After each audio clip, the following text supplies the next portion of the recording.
Prezados alunos, uma boa noite.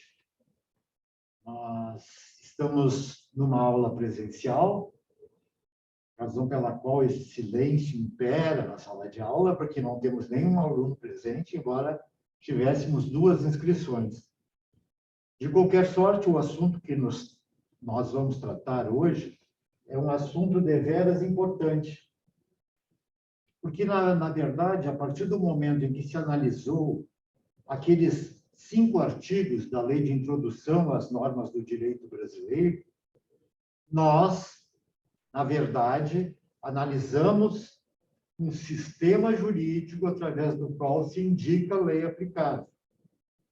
E como sabido por todos que esta lei aplicável vai depender do chamado elemento de conexão que se desprende das próprias disposições de cada um dos artigos da lei de introdução, entre o artigo 7º ao artigo 11º.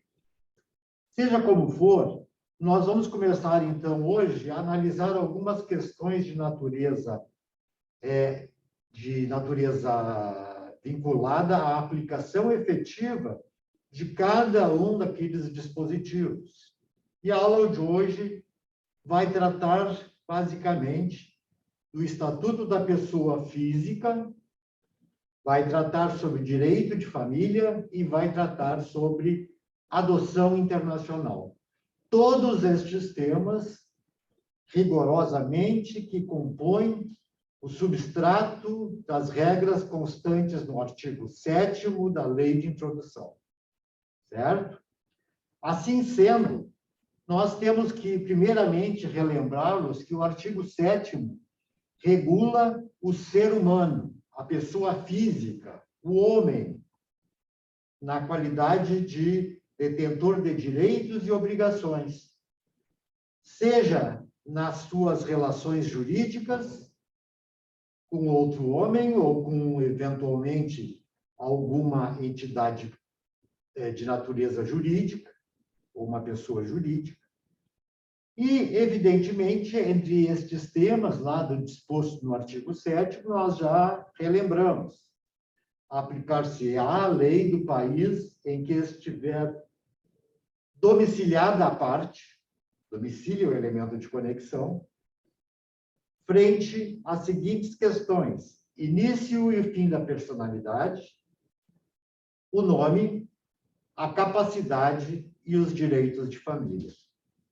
Ora, pessoal, dentro destes temas que nós estamos analisando, eu vou dar um certo alargamento na esfera de novos objetos também inseridos diretamente no artigo 7º, ou seja, dentro do Estatuto da Pessoa Física, tentando, eventualmente, justificar e esclarecer o seu conteúdo. Assim, por exemplo, os temas que vinculam-se, entre outros, no artigo 7º, nós vamos falar sobre o item personalidade. Vamos falar sobre comoriência. Vamos falar sobre ausência. Vamos falar sobre poder familiar. Ainda sobre a tutela e sobre a curatela. E ainda a ação de alimentos. Vejam, o contexto desta estrutura aqui colocada está dizendo, então, que no conteúdo deste artigo 7º, estes temas devem ser referenciados com certa prioridade. Assim sendo, nós temos que, em primeiro lugar, analisar a relação Estado-personalidade. Quando se fala em Estado, nós estamos falando de Estado civil, aquele atributo pelo qual o homem, certo, recebe a sua posição como sujeito de um grupo social. Seja ele, então, casado, solteiro ou divorciado. Isto é o Estado, ou as regras sobre o Estado. E vejam mais, que as regras do Estado vão consolidar a ideia da personalidade, que é indispensável para o homem poder atingir eventuais pontos convergentes daquele estado social que ele adquiriu pelo Estado. Certo? Então, o que nós temos aqui de antemão é analisar estes contextos e levar ao entendimento de vocês o seu respectivo conteúdo. Assim sendo, primeiro, vamos falar de personalidade. Ora, a personalidade, todos já sabem, trata-se de uma atribuição constante do ordenamento jurídico que outorga ao sujeito de direito, seja ele pessoa física, seja ele pessoa jurídica, ele outorga a eles direitos e deveres perante a ordem jurídica nacional. Assim sendo, a personalidade é um traço indiscutível da própria essência do homem. E vamos ver que ela tem os seus devidos graus de aplicação e graduação. Assim sendo, nós poderíamos já iniciar falando sobre o começo da personalidade, que está inserida lá já no artigo 7º. O início da personalidade no Brasil inicia com o nascimento com vida. Esta tese defendida pelo Brasil é chamada tese natalista, natal, ou seja, indispensável para que o sujeito seja detentor de personalidade é o nascimento com vida. Por outro lado, em vários estados, a tese não é estruturalmente esta, e pode ser outra. Como, por exemplo, a tese defendida por muitos estados acerca da viabilidade do recém-nascido. Ou seja, que ele, ainda embrião, já tem plenas condições de desenvolvimento. Não tem nenhum fator que o impeça de desenvolver os conteúdos de sua personalidade. E esta tese, que não é a brasileira, é a tese chamada concepcionista. Tese da concepção é que faz-se, então, em relação à própria existência do ser ainda no ventre materno. Que nós, evidentemente, utilizamos como um adágio, um complemento do nascimento com vida, certo? De qualquer sorte, o que nós temos é que quem defende a tese concepcionista são os chamados humanistas, certo? Vejam, então, que neste início da personalidade jurídica, inúmeras são as questões que podem advir, não só na esfera interna dos estados, mas também na esfera internacional. Assim sendo, nós temos que refletir agora a respeito do fim da personalidade. Recordem-se, início e fim da personalidade. O fim da personalidade, por evidência, decorre da morte natural de um sujeito. No entanto, o que nós temos de conflituoso nestas circunstâncias é que este fato jurídico, que é a morte, certo? Não, em muitas ocasiões, não autoriza a presumir, ou existem várias divergências legais quanto ao momento em que ocorreu a morte. E isto, em muitas questões envolvendo litígios, vai ser indispensável para definir, por exemplo, uma certa primazia ou uma garantia da aplicação sobre os bens deixados, certo? A estrutura daqueles que, evidentemente, congregam os requisitos, certo? Desta morte natural e que, na verdade, para diversas posições doutrinárias eleva a situação a um novo patamar da contemporaneidade. Ou seja, o fato de que existem avanços médicos que permitem o alongamento da vida e que esses avanços médicos estão a constituir também elementos novos dentro das relações jurídicas. E veja, o estado vegetativo, o estado em coma, entre outros estados que vão, evidentemente, não excluir a personalidade do sujeito, mas determinar-lhe a total incapacidade.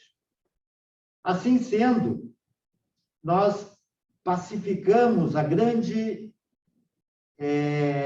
conclusão que chegamos a respeito deste item, que no Brasil, o fim da personalidade se rege pelo domicílio da pessoa. Ou seja, o elemento de conexão quanto ao fim da personalidade do homem se rege pelo domicílio da própria pessoa, aonde ele estava domiciliado. E esta será a lei aplicada. Sucessivamente, vamos analisar um outro tema diretamente vinculado ao direito do Estatuto da Pessoa Física, a chamada comoriência, que, na verdade, já começamos a manifestarmos, quando falamos que o momento da morte, muitas vezes, é impreciso. A comoriência é a decorrência de morte de muitas pessoas ao mesmo tempo. O que faz com que seja muito difícil identificar-se a precedência do fato em relação a um e outro. Também um novo espírito que contempla a possibilidade de conflitos, não só internos, mas interespaciais. No Brasil, quando mostrarem-se ineficazes outros elementos de conexão, porque seriam inaplicáveis na espécie, nós, muitas vezes, vamos estabelecer que estes elementos de conexão, como domicílio, como no território europeu, como a nacionalidade, como local do acidente, entre outros, veja-se que, quando for impossível ou ineficaz essas conexões para definir o princípio da comoriência, nós vamos aplicar a lex fori, certo? A lex fori, que é a lei do local onde se discute o conflito, onde foi nominada a autoridade jurisdicional para resolver a questão. Pode ser a lei nacional, se brasileira, mas também pode ser a lei do Brasil, por exclusão, porque o domicílio, eventualmente, estaria sendo contemplado em outra região do planeta. Seja como for, a comoriência, então, está designando a viabilidade de discussão a nível de direito internacional privado por aplicar-se a lex fori, certo? O terceiro elemento básico de configuração das relações conjuguradas no Estatuto da Pessoa Física. Assim, a chamada ausência. A ausência de um sujeito, ou seja, o desaparecimento e a não mais localização de um sujeito, gera inúmeros conflitos de direito internacional privado. Porque nós temos que elaborar uma ficção legislativa para entender que aquele sujeito não retornará mais, que aquele sujeito tem que ser dado como morto, embora não necessariamente. Mas vejam, o desaparecimento do ausente faz com que a presunção de que está vivo seja um mero fato, embora ela vai ser comandada por um outro pressuposto, que é a declaração de morte. e, posteriormente, a abertura da sucessão. Certo? A ocorrência da ausência, em primeiro lugar, busca preservar os direitos sobre bens do ausente, sobre os bens do ausente, seja em benefício próprio do ausente, seja em relação aos seus herdeiros e até mesmo aos seus credores, porque todos eles vão concorrer, eventualmente, quando houver a declaração de ausência, certo? De qualquer sorte, em tese, a segurança dos bens do ausente é feita, sim, novamente, pela lex fori. Eu pediria a todos que analisassem estruturalmente, se não entenderam o que é lex fori, analisem e estabeleçam um conhecimento imediato sobre lex fori, que nós tantas vezes estamos manifestando. Outro tema vinculado ao Estatuto da Pessoa Física, o chamado poder familiar.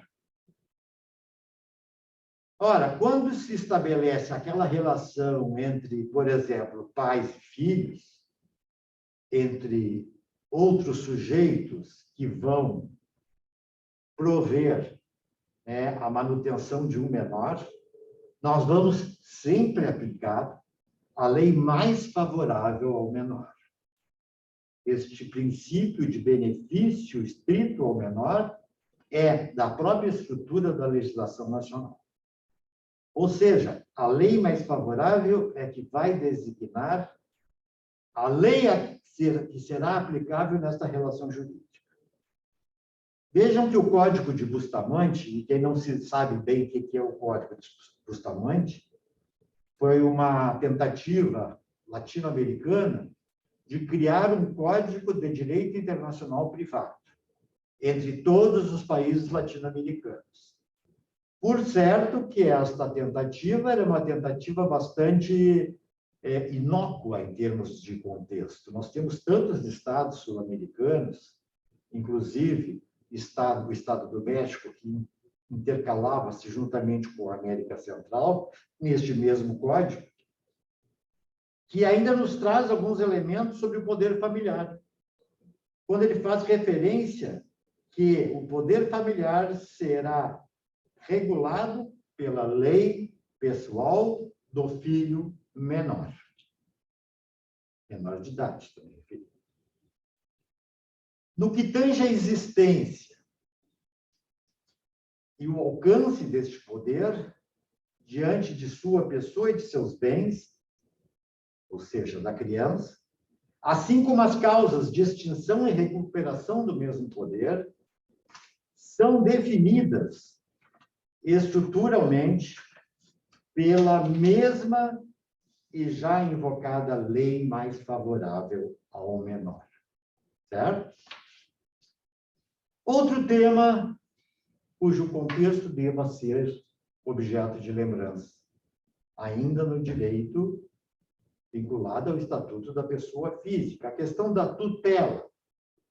A tutela é um poder conferido a uma pessoa capaz, visando que esta pessoa proteja outra pessoa e resguarde os seus bens, e que isso seja feito fora do poder familiar. O tutelado sempre deverá ter menos de 18 anos, portanto, ele tem grau de dependência. E a tutela pode ser tanto testamentária, ou seja, exercida via testamento, através de exercício de tutela legítima, através de, por exemplo, uma escritura pública, ou ainda de forma dativa, quando, por exemplo, for indicado um tutor para determinado menor envolvido em certas circunstâncias de abandono. Neste sentido, e quando se fala em tutela, o domicílio do tutor se estenderá aos menores sob sua guarda, e não do tutelado. O domicílio do tutor se estende aos menores sob a sua guarda. Isso está, na verdade, evidenciado não só neste capítulo, mas também no assunto relativo à curatela. também matéria pacificada no artigo 7º da Lei de Introdução. A curatela, por sua vez, confere à pessoa que vem a cuidar os interesses de alguém que não possa se auto-administrar legalmente, por ser incapaz, ou seja, cometido de alguma doença, ou, desde a infância, mentalmente incapaz. E o domicílio do curador, aqui também, como na tutela, se estende aos menores sob a sua guarda. Não é o domicílio do tutelado, mas o domicílio do curador. Do curatelado, mas do curador. Certo? E, por último, ainda naquele contexto inicial que nos referimos, temos as chamadas ações de alimentos, que, aliás, gravita como uma das medidas mais consistentes e existentes dentro do âmbito de litígios vinculados ao direito internacional privado. Todos sabemos que os alimentos são indispensáveis para a sobrevivência. E quem não tem condições de prover a sua subsistência, quer seja pela idade ou pela enfermidade, esta pessoa está, na verdade, legitimada para compor junto aquele que deveria prover a sua alimentação, certo? A sua situação de dependência. Em regra, origina conflitos face a relações familiares pouco harmônicas, como, por exemplo, a separação judicial, o divórcio, né? O abandono. Estas situações vão determinar, então, que o menor ou o adulto, em face da idade, num caso, e no caso da enfermidade, em outro caso, na verdade, vão definir como lei aplicável ou a solução de conflitos entre essas questões envolvidas, que deva ser procedida pela lei pessoal do alimentando, aquele a quem se procede a entrega dos alimentos. Sempre a lei pessoal do alimentando. E mais, pessoal, neste caso, não se aplica a chamada lex fori, certo? Perpassando este primeiro ponto, e vocês vejam ali que a gente está estabelecendo um patamar de evolução dentro daquele artigo 7º, desenvolvendo, então, em primeiro lugar, a personalidade, alguns direitos de família e alguns outros direitos que decorrem do Estatuto Pessoal, nós vamos ter que falar daquele tópico que é o último indicado na relação do artigo 7º, que é o direito de família. Ora, em primeiro lugar, o direito de família são princípios jurídicos que regem as relações familiares. E essas relações que são regulamentadas tanto por bens quanto por pessoas. Certo? E dentro do direito de família, os assuntos mais polêmicos e mais consistentes que nós enfrentamos, em primeiro lugar, é o casamento, que é o fundamento legítimo da família. Em segundo lugar, a união estável, que é aquela que determina a criação de uma entidade familiar. Outro tema vinculado ao direito de família é o reconhecimento dos filhos, certo? Pelos seus genitores biológicos. Adiante, a questão da separação entre os cônjuges, a questão do divórcio e a questão, repito de novo, dos alimentos.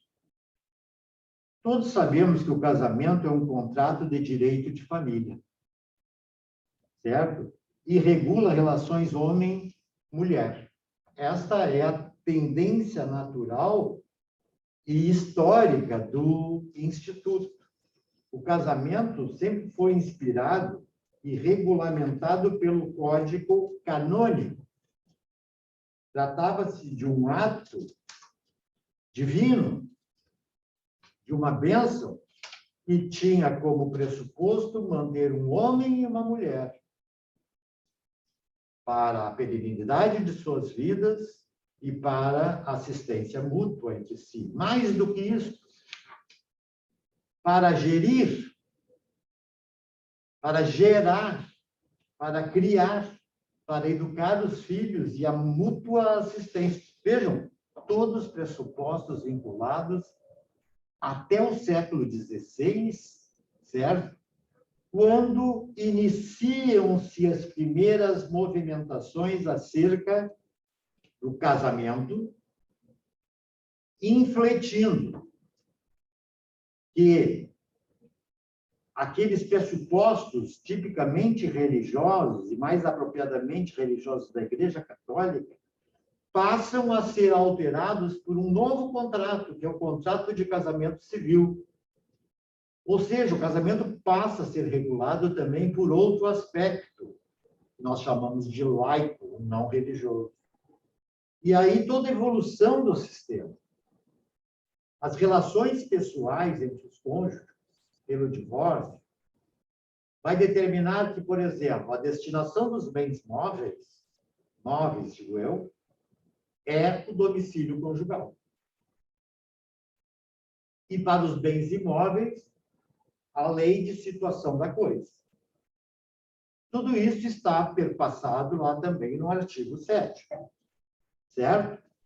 Uma que se refere ao Estatuto da Pessoa Física e outra que se refere à situação dos bens pertencentes ao casal. Enfim, nós temos diversas normas brasileiras sobre o casamento.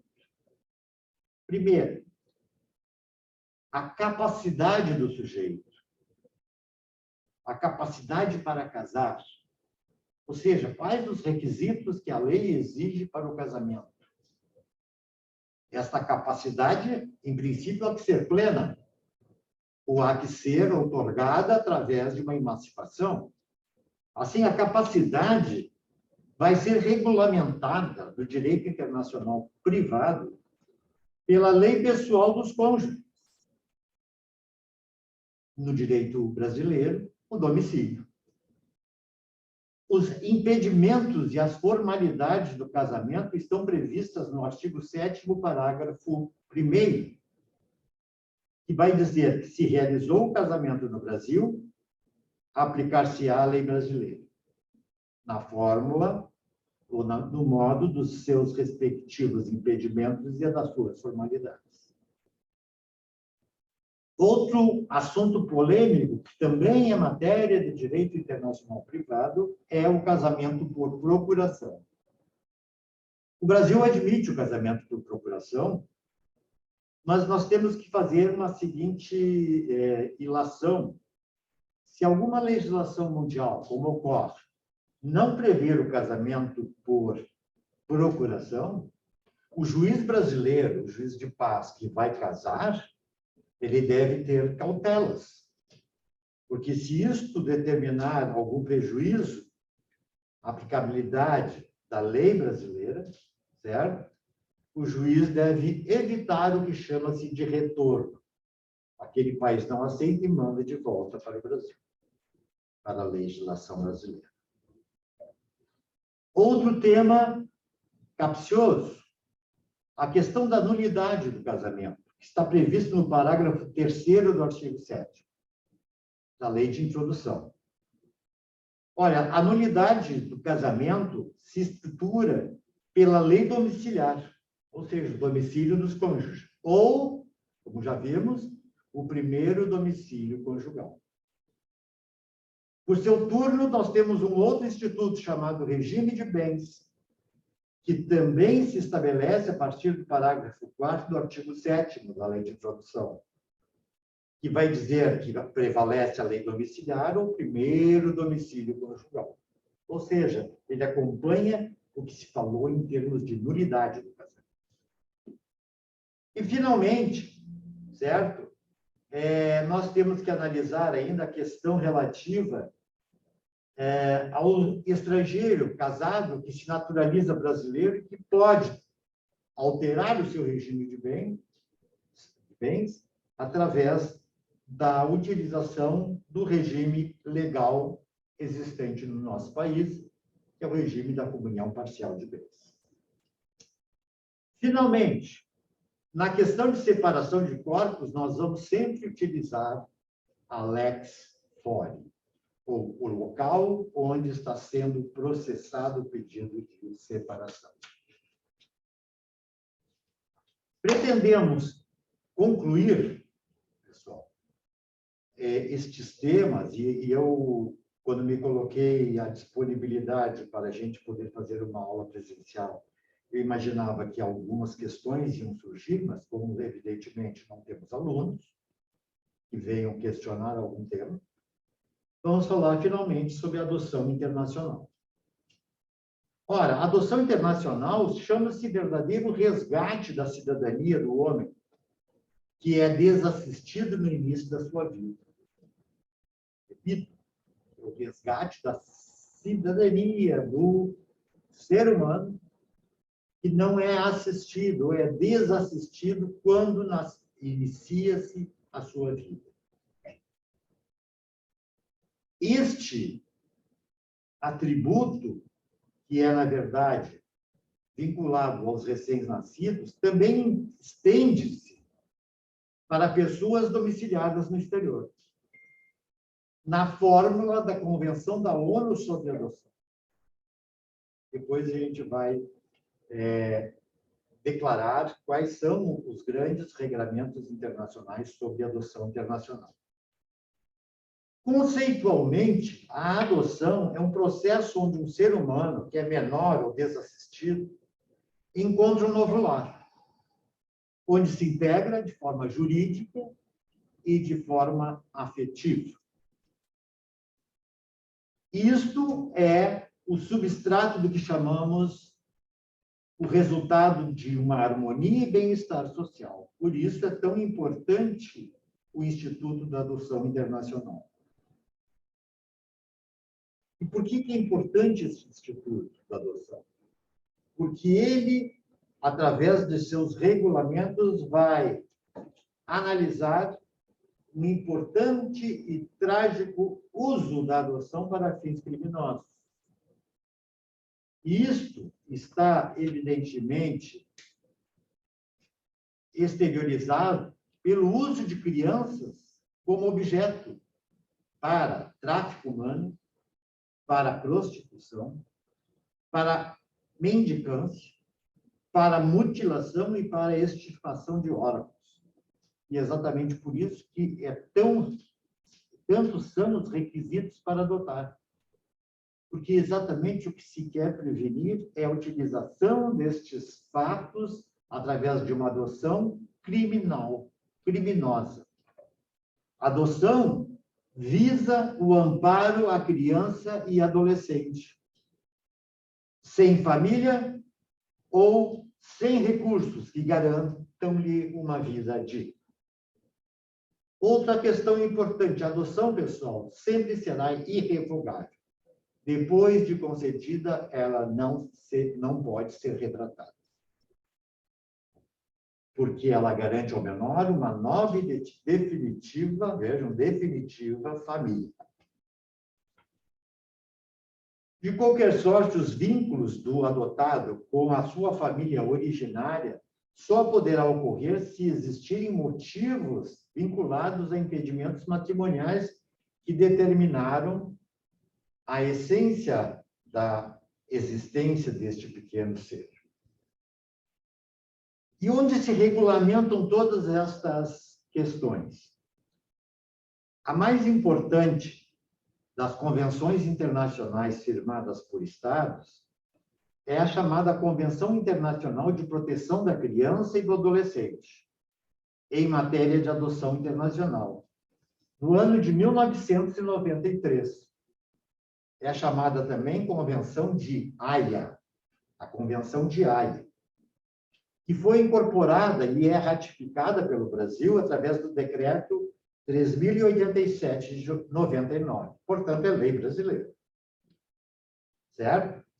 Este regulamento, esta convenção, ele está fixando regras básicas para serem observadas pelos Estados quanto aos processos de adoção, sobremaneira para evitar os objetivos criminosos que possam ser praticados. No Brasil, na verdade, existe, além desta convenção, um pluralismo de fontes que vão falar sobre adoção. Por exemplo, mais importante, conhecido por todos, a Lei 8.069, que foi alterada pela Lei 12.010, de 09, que fala acerca do Estatuto da Criança e do Adolescente. Uma convenção estabelecida pela legislação brasileira e que traz como subsídio para a aplicação das suas regras no Brasil exatamente os pressupostos da Convenção de Haia. Além disso, o Brasil também ratificou a Convenção da ONU de 1990 sobre o mesmo assunto. O mesmo fez em relação a uma Conferência Interamericana de 1984. E ainda vamos estabelecer que a Convenção de Haia de 93, ela, na verdade, dá origem ao ECA, ao Estatuto da Criança e do Adolescente, como uma regra especial para adoção, de acordo com o Código Civil brasileiro. Mas vejam bem, pessoal, ainda existem indícios de tráfico de adolescentes sobremaneira do sexo feminino, e elas são destinadas à exploração sexual. Portanto, há que se recriminar esta prática. Ok. E quando a adoção for praticada por estrangeiros?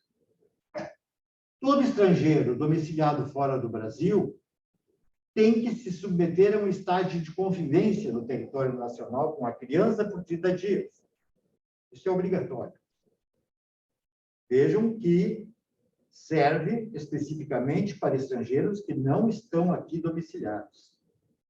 Veja, o adotando só pode deixar o país, a criança que vai ser adotada, só poderá sair deste país após a consumação de toda a adoção, um trânsito em julgado definitivo.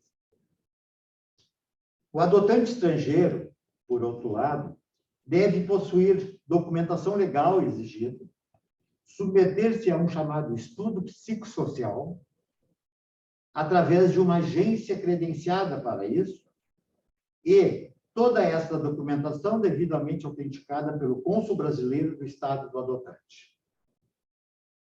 Estes organismos credenciados são os que recebem os pedidos de habilitação para adoção por si encaminhados, por si intermediados. Um outro aspecto importante nesta relação é quanto à adoção e à nacionalidade do menor adotado. A Lei 12.010, que é o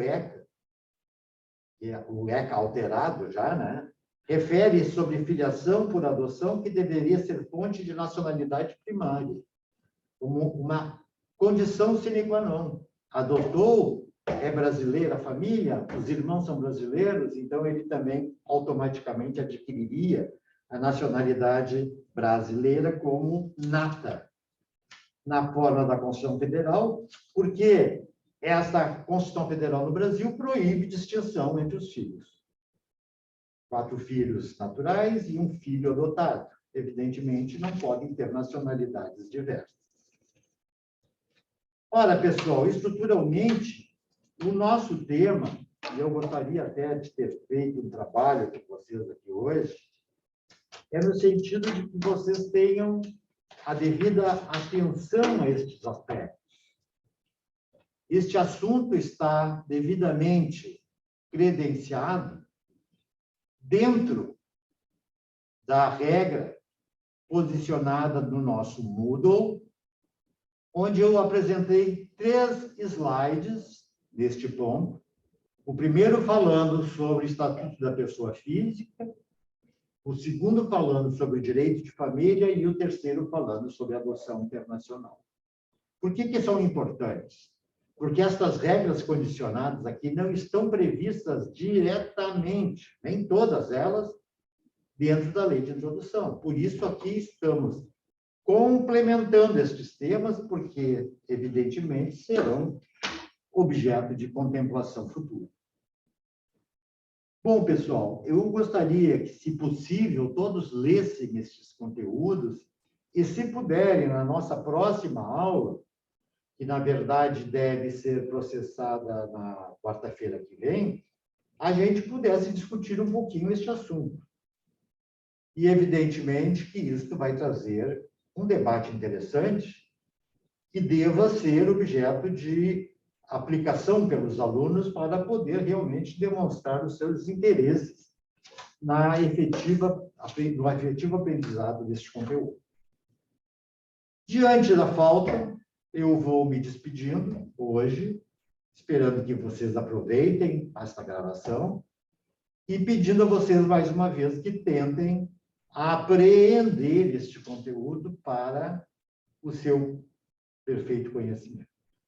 Muito obrigado e até a próxima aula. Com licença.